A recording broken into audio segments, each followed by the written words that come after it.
আজকে আমার আলোচনার বিষয় চুল পড়ার কারণ এবং নতুন চুল গজানোর উপায়। দেশের এবং প্রবাসের ভাই বোনদের প্রতি সালাম। আসসালামু আলাইকুম। আমি প্রভাষক ডাক্তার রিক্তা পারভিন, হোমিওপ্যাথি এবং আয়ুর্বেদিক চিকিৎসক। ছোট বড় সবারই কিন্তু এখন মাথার চুল পড়ে যাচ্ছে, আর চুল সৌন্দর্যের একটা প্রতীক। তো সবাই চুল বিভিন্ন স্টাইলে চুল রাখতে চায়। ছোটরাও কিন্তু সুন্দর করে চুল বাঁধে, অনেক ক্লিপ ব্যবহার করে, ভালো দেখা যায়। এখন নতুন বাচ্চা যখন নিউবর্ন অর্থাৎ নতুন বাচ্চা জন্মানোর পরে অনেকে চুল কাটে না, চুল রেখে দেয়, দেখতে ভাল লাগে। চুল ঘাড় বেয়ে চলে আসে, অনেক সময় একটু বড় হলে কাটে ভালো দেখার জন্য। আবার অনেকে ছোট বাচ্চাদের চুল কাটলে ব্রেনে আঘাত লাগে, এটাও একটা আছে। তবে এখন সৌন্দর্যের জন্য অধিকাংশ লোক কিন্তু চুল রেখে দেয়।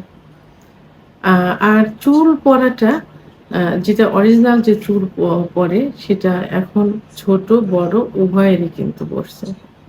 এর চুল পড়ার পিছনে কিছু কারণ আছে, অনেক কারণই রয়ে গেছে। প্রধান যে কারণগুলো সে হলো মাথায় যদি অতিরিক্ত পরিমাণে খুশকি হয়, সবসময় স্যাঁতসেঁতে থাকে চুলের গোড়া, চুল পড়ে যায় এবং টাইট করে অতিরিক্ত, যেখানে ২ প্যাচ দিতে হবে গার্ডার বা রাবারে, সেখানে যে ৩টা প্যাচ দেয় তখন কিন্তু অতিরিক্ত টাইট হয়ে যায়। এবং দীর্ঘ সময় যদি এভাবে চুল বেঁধে রাখে তাহলে কি হবে, চুল কিন্তু পড়ে যাবে, গোড়ার থেকে নরম হয়ে যাবে, টান টান হয়ে যাবে, চুল পড়ে যাবে। হ্যাঁ, এবং হরমোনাল ইমব্যালেন্সের কারণেও কিন্তু পুরুষ মহিলা উভয়ের চুল পড়ে যায়। মহিলারা বার্থ কন্ট্রোল ট্যাবলেট খাওয়ার কারণে হরমোনাল ইমব্যালেন্স হয়। আবার মহিলাদের যখন T3, T4, TSH এর মাত্রা কম বেশি হয়ে যায় তখনও চুল পড়ে যায়। আবার পুরুষের টেস্টোস্টেরন কমে গেলে চুল পড়ে যায়। হরমোনের যেটা সেক্স যে হরমোন, এটা কমে গেলে চুল পড়ে যায়। যদি সঠিকভাবে ঘুম না হয়, সঠিক ঘুমানোর সময় কিছু হরমোন নিঃসৃত হয়। সেই ঘুমটা যদি মানে পরিমাণ মতো না হয়, তখন সেই হরমোন নিঃসৃত হতে বাধাগ্রস্ত হয়। তখন কিন্তু চুল পড়ে যায়। চুল কালার করলে, অনেকে চুল বিভিন্ন কালার করে থাকে। কালারে কিন্তু কেমিক্যাল মেশানো থাকে। তো এই কালার করার কারণে এবং যদি অতিরিক্ত হিটে চুল শুকানো হয়, এবং অনেকে দেখা যায় যে যে টাওয়ালটা ব্যবহার করে সেই টাওয়ালটা দিয়ে ভেজা চুল মানে এমনভাবে ঘষে, মানে অতিরিক্ত ঘষে থাকে চুলটা দ্রুত শুকানোর জন্য, পানিটা চুষে নেওয়ার জন্য। এই ক্ষেত্রেও কিন্তু চুল পড়ে যায়।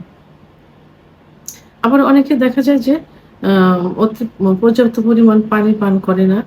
আবার যে কারণে লিভারের সমস্যা হয়, টয়লেট ক্লিয়ার হয় না। লিভারের সমস্যা হলে কিন্তু চুল পড়ে যায়। আবার কিছু জেল ব্যবহার করে চুলে। কিছু আ মা তেল ব্যবহার করে, সুগন্ধি জাতীয় তেল, কিছু জেল যেগুলো চুলকে স্ট্রেট রাখে। তো এইসব কেমিক্যাল জাতীয় জেল, সুগন্ধি তেল, এই জাতীয় যদি সঠিক আ না হয় এবং সেগুলো যদি নকল হয়ে থাকে, ২ নাম্বার হয়ে থাকে, সেক্ষেত্রে কিন্তু চুল পড়ে যায়। আবার কিছু ভিটামিন রয়েছে, যে ভিটামিনের অভাবে কিন্তু মাথার চুল পড়ে যায়। এর মধ্যে প্রধান যে ভিটামিনটা সেটা হলো বায়োটিন। বায়োটিন একটা ভিটামিন রয়েছে। এই বায়োটিনের যদি অভাব হয় তাহলে মাথার চুল পড়ে যায়। এই বায়োটিনটা মিষ্টি আলু, ডিম, আম আ এর মধ্যে বাদাম, এর মধ্যে পর্যাপ্ত পরিমাণে বায়োটিন রয়েছে। আবার ভিটামিন ডির অভাবে কিন্তু মাথার চুল পড়ে যায়। ভিটামিন ডি আ খাবারে 20% থাকে এবং 80% প্রায় সূর্যের আ আলোতে থাকে। তো এক্ষেত্রে সূর্যের আলো যদি ভোরে সকাল ৯টা থেকে ৩টা পর্যন্ত যে সূর্যের আলোটা, ওটা বডিতে লাগানো যায়, চুলে লাগানো যায়। সেই বিশেষ করে বডিতে লাগালে ভিটামিন ডির অভাবটা পূরণ হয়। হ্যাঁ, জিঙ্ক। সমস্ত এ আ জিঙ্ক ভিটামিন সমস্ত বীজেই কিন্তু জিঙ্ক থাকে। আ যেমন কুমড়ার বীজ, শিমের বীজ এগুলোতে জিঙ্ক থাকে। আবার মাশরুম এবং সামুদ্রিক মাছেও জিঙ্ক থাকে। ভিটামিন ই, সবাই কম বেশি কিন্তু জানে যে ভিটামিন ই চুল পড়তে বাধাগ্রস্ত করে, বাধা দেয় এবং নতুন চুল গজাতে সাহায্য করে থাকে। তো ভিটামিন ইর অভাব যাদের বডিতে রয়েছে তাদেরও কিন্তু চুল পড়ে যায়। কাঠবাদাম, লাল মরিচ, সূর্যমুখী ইত্যাদিতে পর্যাপ্ত পরিমাণে ভিটামিন ই রয়েছে। আয়রন, আয়রনের অভাব হলেও কিন্তু চুল পড়ে যায়। চকলেট, বিশেষ করে যে কালো চকলেটগুলো আছে, ওই কালো চকলেট কিন্তু আয়রন থাকে পর্যাপ্ত পরিমাণ। আর ডাল এই জাতীয় খাবারে, ডালিম এই জাতীয় খাবারে আয়রন থাকে। তো এখন চুল যে পড়ে যাওয়া, যে কারণগুলোর কারণে চুলটা পড়ে যাচ্ছে, এই কারণগুলো থেকে দূরে থাকতে হবে, পরিহার করতে হবে। সঠিকভাবে ঘুমাতে হবে, পানি পান করতে হবে। খুশকি না হয়, ড্যান্ড্রফ, খুশকি সে জাতীয় কিছু শ্যাম্পু আছে, চুল সবসময় পরিষ্কার রাখতে হবে। বিশেষ করে কালার করার সময় খেয়াল রাখতে হবে।